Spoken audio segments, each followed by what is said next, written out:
Hello and welcome. You're watching Head to Head on UATV and I'm Olas Gerjuk. Ukraine is about to issue sanctions on Russia over the Kerch bridge, which connects Russia and occupied Crimean peninsula. Ukraine's Ministry of the Temporarily Occupied Territories and Internally Displaced Persons has identified 19 companies and 22 people linked to the illegal construction. To dig into the issue, we welcome to the studio Julia Osmolovska, Executive Director at the Institute of Negotiations. Hello and thank you for being with us today. Hello. So, Ms. Osmolovska, is there any draft available so we could evaluate the possible effectiveness of this new sanctions? Well, there is no draft as such available to open public, so we can only assess what these sanctions might be about and why they appear at this precise point of time. So, therefore, answering your question, we can guess what this may be about, but the general logic is that Ukraine here is not the first one who issues sanctions about the Kerch bridge, because it follows the suit of EU and probably US in this case. And however, speaking about these sanctions of EU and US and Great Britain, they indicated just 6 companies that were penalized by these sanctions. However, Ukraine's authorities claim that there could be 19 companies. So there should be some sort of extended list of people and companies who are involved. Yeah, that's what I wanted to ask. Why do the figures differ? And does this mean that these Ukraine sanctions might be adopted also by the European Union and the United States in the future? Yeah, I think that why Ukrainian list is a bit extended than the European one is probably because Ukraine possesses more information about what's happening on the ground in Crimea. Because, as you know, that a number of people are prohibited to travel to Crimea, and politicians who are traveling to Crimea subject to scrutiny and Ukrainian very strict reactions towards this. So probably the this information that they had in hand just led European Union to issue sanctions against just 6 entities. However, Ukraine can use this information and about these 19 persons in list or companies in list, and then to talk to EU and US and Great Britain, providing with this information and probably asking for more sanctions imposed on Russia with regard to the Kerch bridge. Yeah, because the very interesting and powerful statement was actually released by the Ministry of the Temporarily Occupied Territories. They say that the imposition of these sanctions will make economic relations with Ukraine impossible. Well, this is obvious, and allow restricting or suppressing economic relations with the countries of the European Union and the United States of America. So we could basically expect some further cooperation in that. But on the other hand, the thing that wonders me is that in March we officially stopped the program on economic cooperation with Russia that was planned for the time period between 2011 and 2020. So how could we economically suppress Russia with our sanctions? Well, I think it's the whole issue of economic cooperation or disrupted cooperation or stopped cooperation between Ukraine and Russia. It's very, very sophisticated and very complex one, because on the one hand we have this list of sanctions, we want to go further. On the other hand, we still have trade relations with Russia, and trade turnover between the two countries are growing in this year. So I think it's very difficult to be very straightforward and very clear in the strategy. Otherwise, Ukrainian authorities would have declared the existing bilateral agreement with Russia as void, and then just to stop any sort of communication with Russia. So therefore, speaking about this program of economic cooperation that you mentioned, it was just one of a bulk of documents which Ukrainian had with regard to cooperation with Russia. So announcing this document as void didn't do much harm to bilateral relations. More logical would be if Ukrainian side would declare that all the economic ties, all the treaties are considered to be void at this point and just disrupt the relations with Russia up to complete stopping of diplomatic relations. This would be very logical and systemic approach. Well, this stopping the diplomatic relation is a very controversial issue in Ukraine. So in your opinion, it's a very logical step. Why?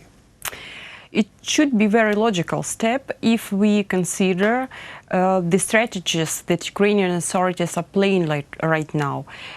What they do in order to force Russia to change its behavior. They are trying to consolidate international support. They are trying to raise the price for Russian actions with international sanctions, and they want to put forward claims to international courts. All these strategies means that they are ready to fight with Russia, not directly in military terms, but in terms of available international instruments. So they're not considering any option of continuing some communication with Russia. Therefore, in this case, complete stopping of diplomatic relations between the two countries could seem to be very logical. On the other hand, as you rightly say, it's very difficult to disrupt all the communication entirely because they still have to negotiate about the transition of energy sources to Europe. They still have to negotiate about some economic and business affairs that still are running with Russia. Therefore, it's very difficult to say that we are ready to cut off completely the ties. And also I have to mention the human dimension about a lot of Ukrainian citizens working in Russia at the moment and sending their part of their revenues back to Ukraine, thus enriching Ukrainian budget. So there are plenty of issues with which we are not free to As of act. neighboring countries, it is really difficult to cut off all the ties. That's true. But is there any data or impact of all the sanctions imposed on Russia? Yes. Well, the data is also quite controversial. So on the one hand, we know that, and Russians also support this, that overall sanctions impacted only 0.4% of GDP of Russia for the time being. According to other And what is their assessment, GDP? What is their GDP, the total?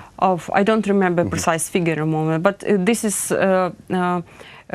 this show you the ratio of the general impact. So it's not very drastic at the moment.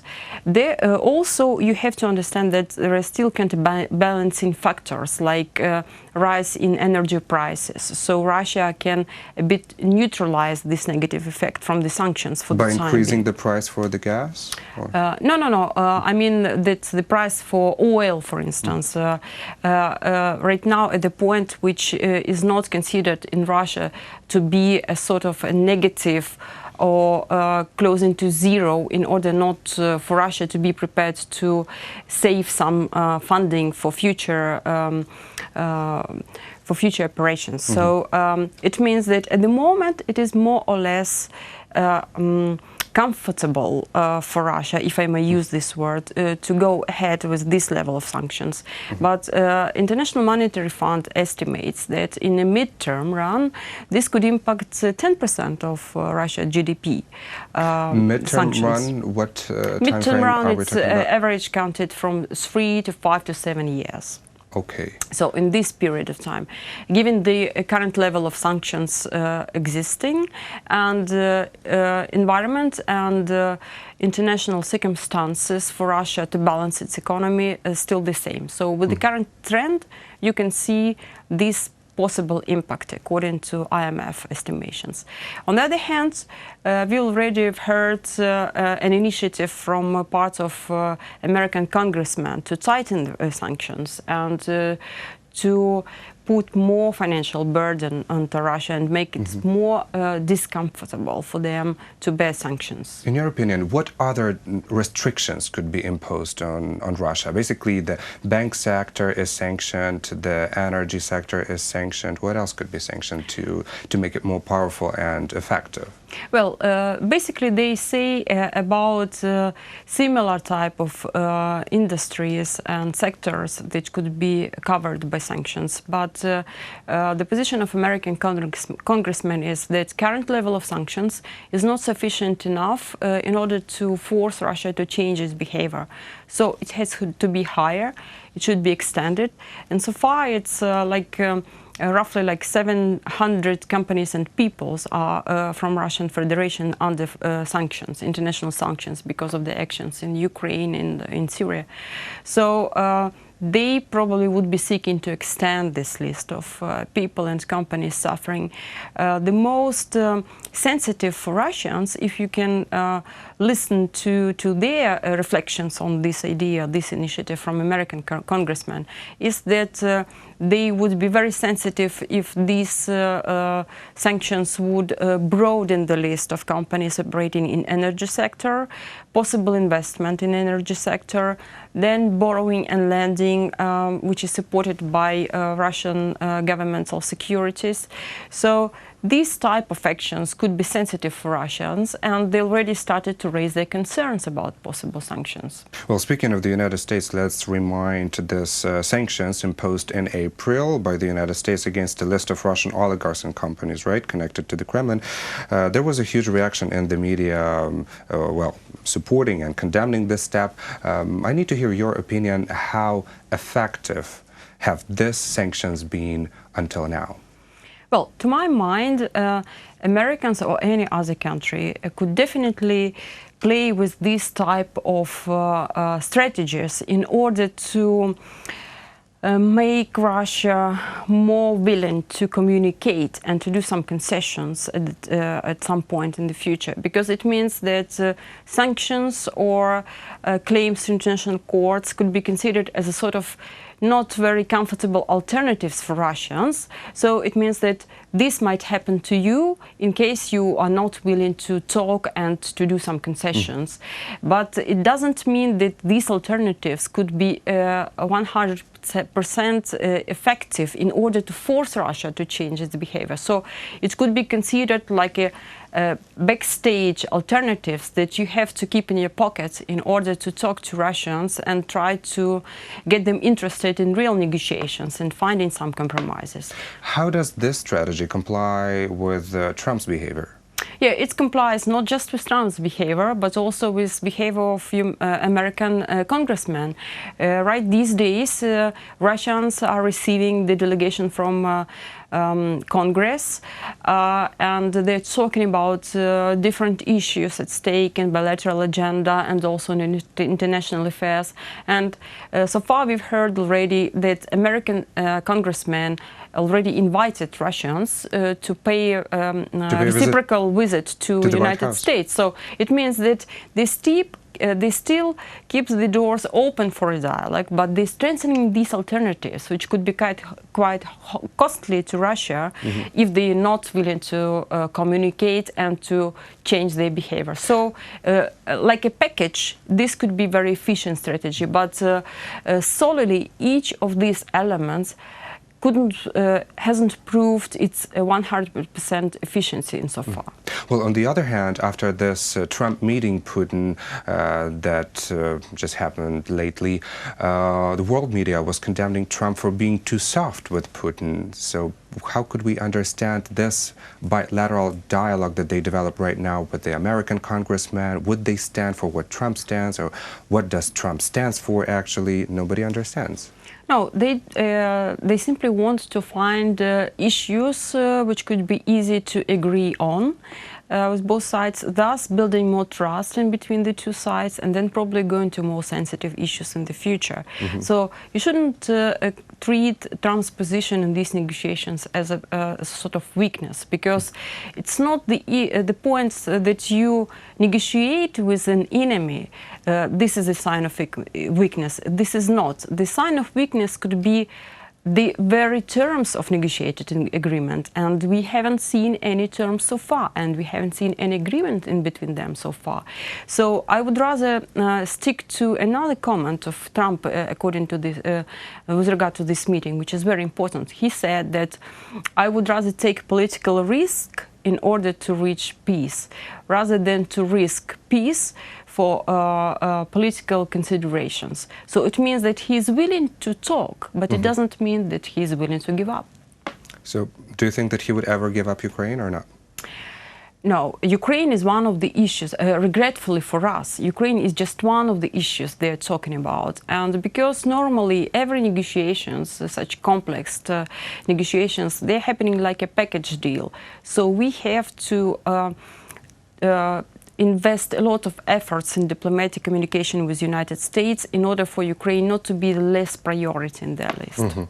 And the very last question to ask, because we're running out of time, what other steps could be taken to change Russia's behavior, or sanctions are the only ones? No, as I mentioned, we can pile up a lot of materials for claims to international courts. We can go ahead with sanctions, but we also have to leave the door open for negotiations on the whole range of issues, because Russia could be willing to change its behavior if she sees that her interests at least are taken into account and the other side is ready to listen to her worries, to her concerns, and that's it. So probably Russians already thinking about of changing behavior, but they need some sort of face-saving measures in order not to show it's like a complete lost of this geopolitical game. So we have to provide them opportunity to save the face and for them to be willing to cooperate. Well, let's hope that they will take our interests into account as well. And thank you so much for your interesting comments. Thank you very much. That was Julia Osmolovska, Executive Director at the Institute of Negotiations. Thank you for watching Head to Head, and stay tuned for more with UATV.